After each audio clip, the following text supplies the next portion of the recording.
ඇත්තටම මොකද්ද මෙතන උනේ දැන්? රටක් විදිහට නාවික ශාස්ත්‍රය පිළිබඳ ඇයි අපි අවධානයක් යොමු කළේ නැත්තේ? ඇයි ඒ අය නාවික ශාස්ත්‍රය පිළිබඳ ඒ කාලේ අවධානයක් යොමු කළේ? ඇයි දැන් මෙයාලා මේක ගැන අවධානය යොමු නොකරන්නේ? 71 ජූනි මාසේ 6 වෙනිදා ඒවකට හිටපු රජයකින් ආරම්භ කරා ලංකා නැව් සංස්ථාව කියලා එකක්.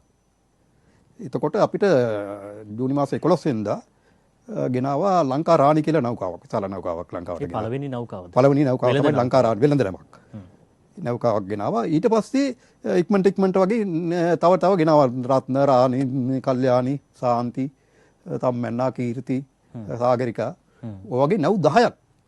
දැන් ඒ කාලේ අපි දන්න තරමින් මේ ඩුබායි වලට අපේ කාන්තාව යවුවේ නැහැ. එහෙම දෙයක් අපි දන්නෙත් නැහැ. එහෙම දෙයක් තිබෙන්නේ නැහැ ලංකාවේ. ඊළඟට ඇඟලුම් කර්මාන්තයක් කියලා එහෙම දෙයක් තිබෙත් නැහැ ලංකාවේ. ඊළඟට මේ සංචාරක ශාස්ත්‍රයක්. ඒක දෙයක් අපි දන්නෙත් නැහැ. ඉඳලා හිටලා අපි දකින්න ටූරිස්ට් කෙනෙක් පොඩ්ඩක් ඔය පාරක දෙක යනවා. හරි ඔය වගේ කිසිම දෙයක් මේ කාලේ එහෙම තිබ්බේ නැහැ විතරක් මම දන්න තරම. ඒ කියන්නේ අපිට රටක් විදිහට නැකඩින්න තිබිච්ච ටර්නින් පොයින්ට් එකක් තමයි මේ නාවික ශාස්ත්‍රය කියන්නේ. මේක මේ විදිහට අප් වුණා නම් දියුණු වුණා නම් අද වෙනකොට අපිට මේක ප්‍රධාන ආයෝජන ගේන තැනක් ඩොලර් ගේන තැනක්. ඇත්තටම මේක උල්පතක් වන් සම්පතක්. විදේශ විනිමය උල්පතක් වන් සම්පතක්. ඒ තමයි ඩොලර් ආකාරයක්. ඉතින් මොකද මේ නැව ආශ්‍රිතව කර්මාන්ත ඒවා ගැන ඔක්කොම බලනකොට මේක අංක 1 පොරින් earning කරන්න පුළුවන් ආයතනයක් හදන්න පිටරට විභාග තිබුණා. ලංකාවේ තිබ්බේ නැහැ විභාග ඒ කාලේ.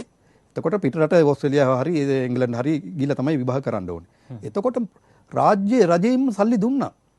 ඩොලර් දුන්නා අපිට මේ ඒ කියන්නේ පිටරට ගිහිල්ලා මේ ඒ විභාග කරන්න. ඒ කියන්නේ ඒ කාලේ ඩොලර් මේ ශාස්ත්‍රයට යොමු වෙන්න උත්තේජනයක් දුන්නා. ඔව්.